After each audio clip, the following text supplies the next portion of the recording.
do that.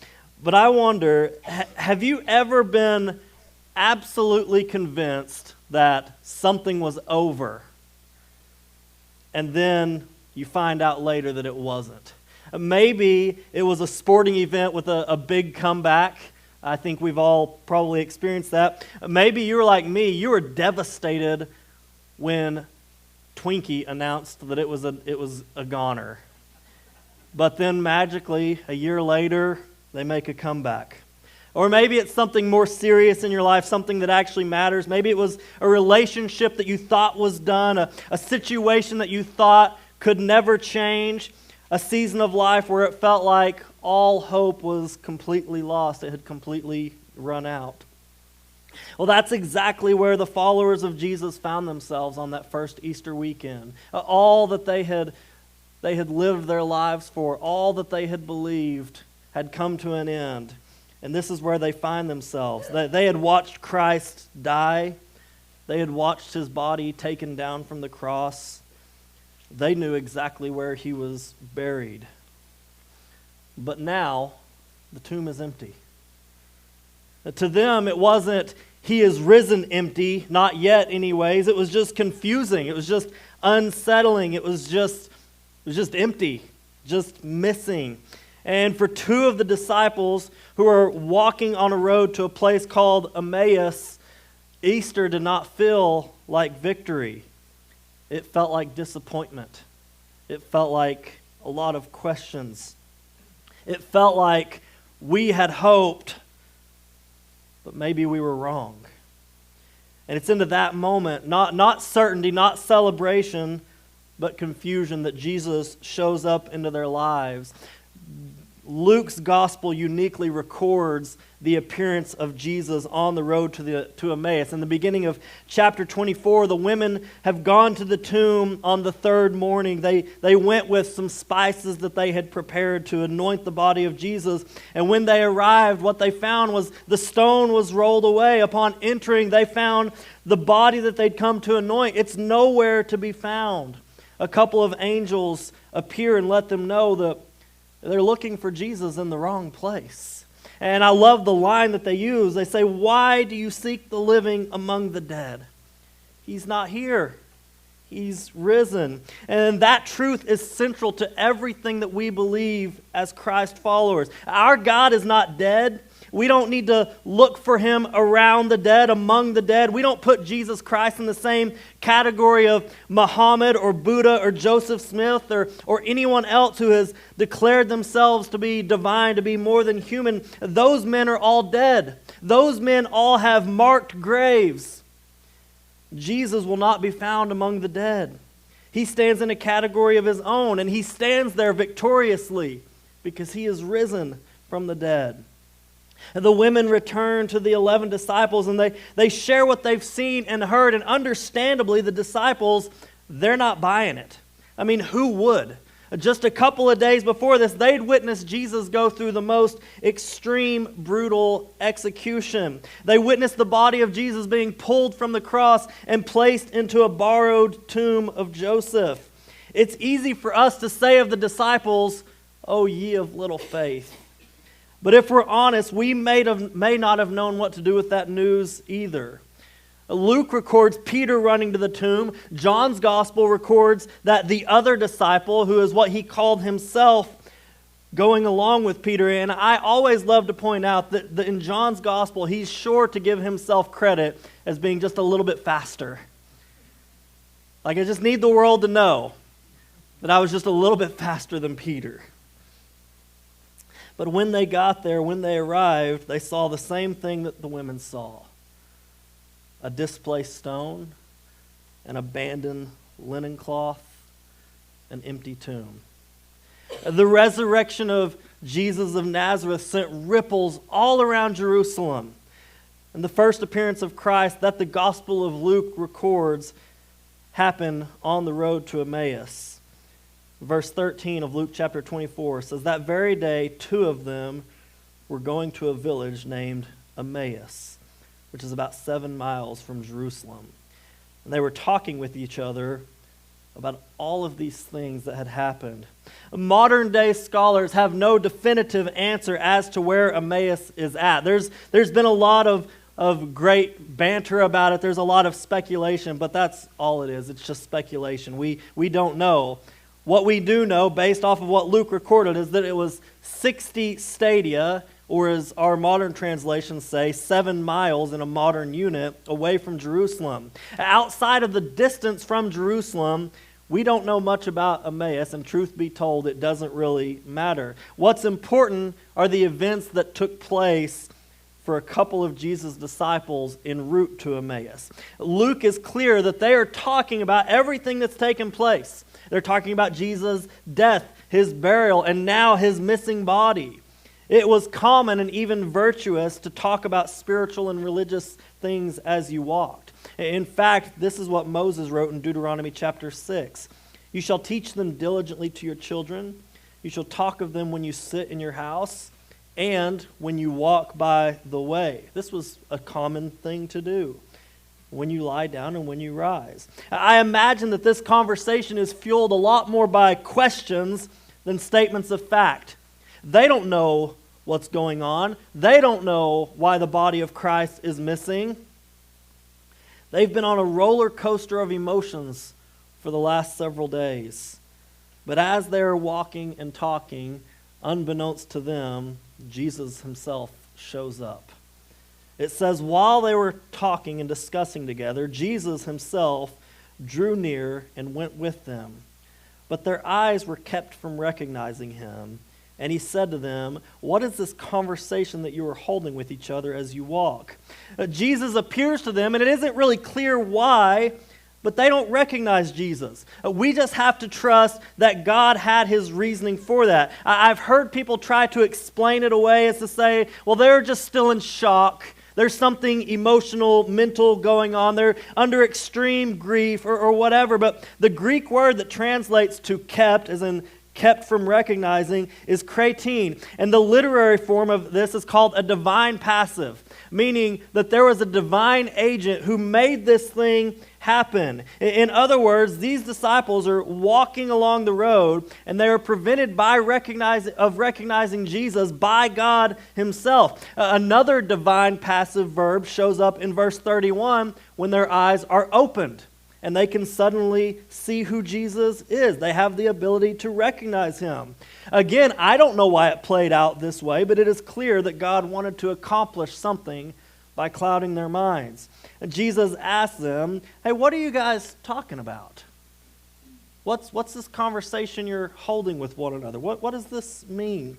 He wants for them to tell him what they are seeing, what they're feeling, what they are experiencing, what they perceive to be going on. And this is how they respond. It says, they stood still looking sad, and then one of them, named Cleopas, answered him, are you the only visitor to Jerusalem who does not know the things that have happened here in these days? And he said to them, what things? And they said, concerning Jesus of Nazareth, a man who was a prophet, mighty in deed and word before God and all the people, and how our chief priests and rulers delivered him up to be condemned to death and crucified him. But we had hoped that he was the one to redeem Israel. Yes, and besides all this, it is now the 3rd day since these things happened. Moreover, some women of our company amazed us. They were at the tomb early in the morning, and when they did not find his body, they came back saying that they had even seen an angel giving visions, who said that he was alive. Some of those who were with us went to the tomb and found it just as the women had said, but him they did not see. The two were clearly distressed. They don't know what's going on. It just says they're standing there looking sad. All they know is that the body of Jesus is not where it was left. It isn't where they remembered it to be. For the first time in this interaction, we now have a name, Cleopas. Again, there's been much debate over who Cleopas was. Some have suggested it to be maybe an uncle of Jesus, but the truth is we don't know. And again, it doesn't really matter. This man is a disciple of Jesus. but his name is not listed among the 11. Jesus had followers that were not numbered among the 11 and oftentimes were not named. This man was evidently close to Jesus. He believed in Jesus, but he had not been called to specific assignment by Jesus. And I find it interesting that Jesus chose to reveal himself to these two on the road to Emmaus before revealing himself to the 11 named disciples, who eventually become apostles, who eventually they start the early church. In John's gospel, we read that he appeared to a weeping Mary Magdalene before he appeared to the others. In Luke's gospel, he appears here to Cleopas and someone we don't know before he appears to the others. These don't contradict each other. They're both true statements, and it reveals to us that Jesus did not appear to Peter, the rock. He did not appear to John, the beloved, or the other 9 first. Jesus didn't choose to appear to these especially assigned apostles, the especially assigned disciples. First, he chose to appear to the women, which were considered to be second-rate citizens during this time. They could not receive an education. Their testimony would not hold up in a court of law. But Jesus chose to appear to them. And then he chose to appear to Cleopas and the unnamed disciple, who they were not called and set apart by God for special assignment. It reveals to us the heart of Christ, that he doesn't just desire to use those with a special skill set or a special notoriety or a special assignment. He wants to use those that the rest of the world might write off. I mean, even Luke, the author of this, he forgot to mention the name of the other disciple. I mean, this is a nobody. But Jesus chose to reveal himself to these people. One commentator said that Cleopas' response to Jesus, it could be viewed as an insult, and maybe that's the case, but I don't know. He says, "Are you the only one around here who doesn't know what's going on? Have you been living under a rock?" And would he talk to Jesus like that had he known it was Jesus? I don't know. Whether an insult or just genuine curiosity as to why this person has no clue what's going on, he speaks to him. One thing is clear. The death, burial, and missing body of Jesus was well known by those in Jerusalem. This was something that was gathering some steam in the surrounding area. Cleopas described in detail what's been going on. It is all pertaining to Jesus of Nazareth. He was someone divinely inspired. He was great. Someone, he said, that they had high hopes that he was going to be the Messiah of Israel. But the chief priests, the rulers, had him killed. Cleopas and the others, they didn't know what to make of all of this. They didn't know what to do with all of this. They had bet their lives on Jesus being the one who would redeem Israel. But then Jesus was killed by the rulers of Israel. To make matters more confusing, perhaps more sad, the body of Christ is gone. The women went and they found no body of Jesus. Then Peter went and he found no body of Jesus. What does this all mean? I think we tend to read this and say, well, why are they so sad? Why are they so confused? Don't they know that this is just how it went? Wouldn't the missing body of Jesus immediately indicate the resurrection? Wouldn't you immediately put these two things together? But we have to recognize that to the Jews, there was no concept of a Messiah who suffers. There was no concept of a Messiah who dies. They thought the Messiah would be this mighty military leader who would conquer all. So this didn't make sense to them. They didn't see all of this unfold on paper like we do 2,000 years later. They lived it. They experienced it in real time. They hadn't thought of the Messiah who would be tortured, killed, and then resurrected. They were just sad. They were just confused. They were just without hope. But Jesus offered some clarity and teaching towards them. He said to them, "O foolish ones, and slow of heart to believe all that the prophets have spoken. Was it not necessary that the Christ should suffer these things and enter into his glory. And beginning with Moses and all the prophets, he interpreted to them all the scriptures, in all of the scriptures, the things that concerned himself.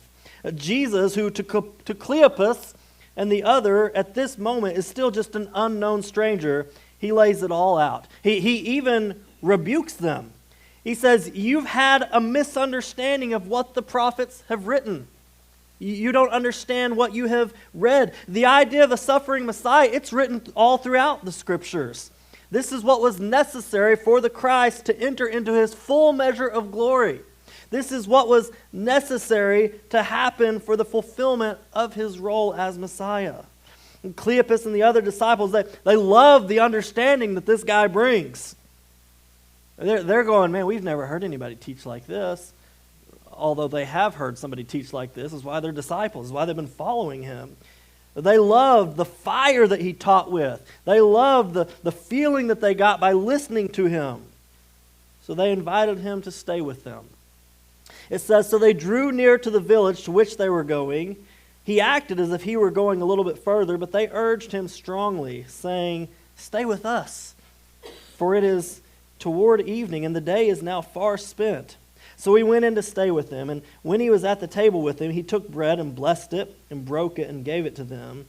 And their eyes were opened, and they recognized him. And he vanished from their sight. They said to each other, did our hearts not burn within us while we talked to him on the road, while he opened to us the scriptures? And they rose that same hour, and they returned to Jerusalem. And they found the 11 and those who were with them gathered, saying, the Lord has risen indeed. He's appeared to Simon. And then they told what had happened on the road and how he was known to them in the breaking of bread. Jesus acts as if he's just going to keep walking on. He's just going to keep going on. But Cleopas and the other urge him to stay with them. It's interesting to me that, excuse me, it's interesting to me that when Jesus sits down at their table, he takes on the role of host. He breaks the bread. He blesses the meal. It's hard to say if there's any real theological significance to that, them taking on that role in the home that isn't his.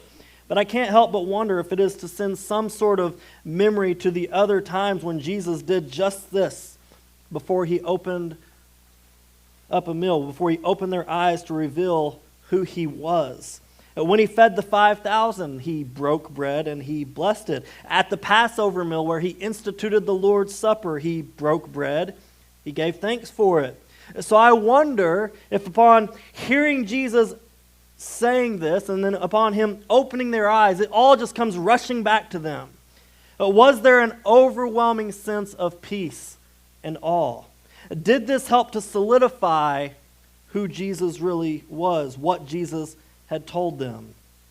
I suppose we may never know if it served any purpose at all, but we know that these two disciples who were previously in the dark about this stranger, they now have the vision to see that this is Jesus. He is risen. It makes sense now why his tomb's not in the body, or why his body's not in the tomb. Makes perfect sense now. They can see clearly. The feeling they got when they talked to him, it makes more sense. The things he was saying make more sense. The passion they now feel makes sense. And it made a difference in their day also. Previously, they were downcast. They were hopeless as they walked along the road. Now, I don't know about you ever being downcast or hopeless, but you kind of walk like this. Woe is me. But now, it says that previously, they just told Jesus, like, it's almost night. You better shack up with us for the night. But now, it's that same hour, and they're making the 7-mile trek back to Jerusalem to tell what they have heard. I can't imagine walking 14 miles in one day, but this is what they did. And I'm gonna say they were either mall walking, power walking, or running to get back to Jerusalem, to share with the disciples what they have heard, what they have seen. The grave could not contain the body of Jesus. That's why it was missing. They're all in agreement now. Simon has seen him. These two have seen him. Jesus has risen. He's not dead. He is risen. We don't need to look for him among the dead. Death was not victorious. Hope that Jesus was the Messiah, that wasn't false. That is true, and it is restored. And I think one of the things that Luke wants for us to see here is that there are multiple ways for us to know and believe that Jesus is risen. For the early church, the resurrection could be known because of the physical presence of Jesus. Can you imagine what that must be like? Not only did Jesus appear to Peter, not only did he appear to Cleopas, and then to the other disciples, Paul records it in 1 Corinthians that he appeared to more than 500 people.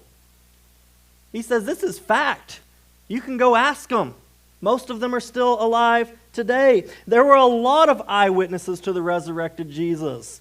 Of the apostles, all but John died because they wouldn't quit proclaiming that Jesus had died and risen. And his life wasn't easy. He survived some terrible things. He was banished to an island. He was tortured. These are eyewitnesses to Jesus, and they went to their graves declaring that he is alive, that he is risen, that he is the Messiah. And today, we can know and we can believe the resurrection because of the Word of God. Luke begins his gospel saying that the reason he's writing all of this down is so that his readers can have certainty of what they've been taught.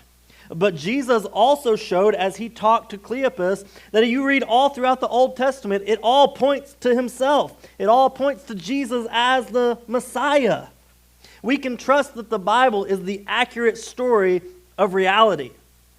It's the most relevant book that ever existed for humanity. It has gone through more textual criticism than any book, any other religious document in history, and somehow over millennia, multiple millennia, it still remains as the most copied and reproduced book ever. It is the bestseller of all time. It only does that because the words within it contain power and truth. And then finally, we know and believe the gospel by fellowship with Christ. Did you notice that it was when Cleopas and the other, they sat down to share a meal with Jesus? That's when they were able to see clearly. That's when their eyes were opened. It was then that they could clearly understand all that Jesus had been saying. It was then that they could clearly articulate why they felt this fire-burning sensation in their hearts when he talked. You know, sitting down at a dinner table is used all throughout the Gospels and really all throughout Jewish culture as a way to fellowship. It's a way of being together. The sustenance received from the broken bread, the meal that they ate, was secondary to the fellowship they received just by being together. And it was in a moment of fellowship with Jesus that Cleopas and the other disciple began to see and understand what was happening. So what are we supposed to do with this? What are we supposed to take away from this? It's been just under 2,000 years since the events that Cleopas and the other were talking about happened, that they took place. And today, all over this town and all over this state and all over this country and the world, today, people are gathering. People have put on their nicest clothes. They're preparing to gather as a family for lunch. They've thrown plastic eggs all over their yards, and they've filled up churches to celebrate that Jesus is risen. I think this reveals a couple of really important things. This story reveals a couple of things. First, it reveals that the gospel is a really big deal. Cleopas certainly thought it was a big deal. He couldn't believe that anybody, that this stranger, he couldn't believe that anybody was unaware of the events that had taken place. He's like, everybody's talking about it. How do you not know? He couldn't believe that anybody in that region at that time did not know what was going on. But can we ask ourselves a hard question? Is it a big deal in our lives? Is it something we talk about regularly? Is it really important? Or is it just this thing like we believe it happened? Are we all in with the gospel? Or does our life reveal that it's of minor importance to us? Does it offend us if someone that we know hasn't heard the gospel, hasn't responded to the gospel? Or do we not ever think about who has and hasn't believed in Jesus? Is the gospel the filter that we see everything else through? Is it what we filter the things we say, the things we do, and the things we think? Or is the gospel contrary to everything we say, do, or think? Is the gospel a big deal to you personally? Is it a big deal to our church? Is it a big deal to your family? Because the truth is, it is the most important thing that has ever happened, whether we treat it as such or not. And then second, this reveals that the resurrection is the beginning. It is not the end. And it changes everything. And it brings hope to hopeless situations. Today is the fifth and final sermon of this series that we've been on called The Road to Easter. And it can be really, really easy to, with the way that we frame this, to let our minds believe that the resurrection is the end point. It is the culmination of all things. And while the resurrection is the pivot point of all history, it is just the beginning of what God is doing in this world. That moment 2,000 years ago when Jesus walked out of the tomb is the single most important event in history that changed everything. It is the beginning of God's plan. It is what He is trying to do. Because of the resurrection, He is breaking the chains of sin. Because of the resurrection, the chains of addiction are being cast off. Because of the resurrection, sinners are being set free. Because of the resurrection, families are being rebuilt. Because of the resurrection, death is not the final sting. Because of the resurrection, men, women, and children are finding new purpose, new meaning, and a new trajectory in their life. And finally, because of the resurrection, one day, all things will be made new.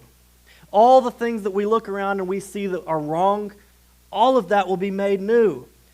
Because of the resurrection. King Jesus will restore everything that sin has broken.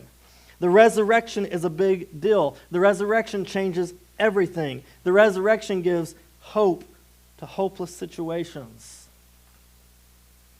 I think if we're honest, most of us, we don't live on the road to Emmaus. We probably live somewhere in between. Some of us came in here today celebrating. Some of us came in here just out of habit.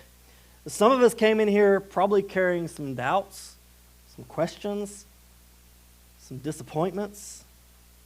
And here's what I want you to recognize, what I want you to see. These two disciples, they're not running toward hope, they're walking away from it. They're not running towards the empty tomb, they're walking away from it. They were leaving Jerusalem, they were leaving the place where everything happened. They were leaving what they thought was the end of the story. And that's where Jesus met them. Not when they had it all figured out, not when their faith was strong, not when they were confidently declaring He is risen. No, he met them there when they were confused, when they were hurting, when they were trying to make sense of a story that just didn't add up. He met them there when they were hopeless. And that should tell us something about the heart of Christ. He draws near to people who don't have it all together. And maybe that's you today. Maybe your life doesn't look like what you thought it would look like. And maybe your faith feels more like questions than certainty. Maybe what you've believed about Jesus, you've believed about Jesus, but you've never truly seen Him. You've never truly walked with Him. Notice what changed everything for these two. It wasn't just information. They had all the information they need. They'd already heard the reports. They knew the tomb was empty. They had the facts. It wasn't until they sat down with Him, until they were in fellowship with Him, that their eyes were opened to who it truly was. And then suddenly what was confusing now made sense. What felt like defeat was now a victory. What felt like the end was actually just the beginning. And here's the truth of Easter. Jesus is not someone to know about. He is someone to know. He is someone to know intimately. He is not distant. He is not dead. He is not just a figure in history that has been grouped in with everyone else. He's alive. He is present. He is still drawing near, still drawing men to himself, still opening eyes, still setting hearts on fire. I asked moments ago for us to consider this question: is the gospel a big deal in our lives? Let me say it this way. If Jesus is still in the tomb, then the gospel is not a big deal. It's not a big deal at all.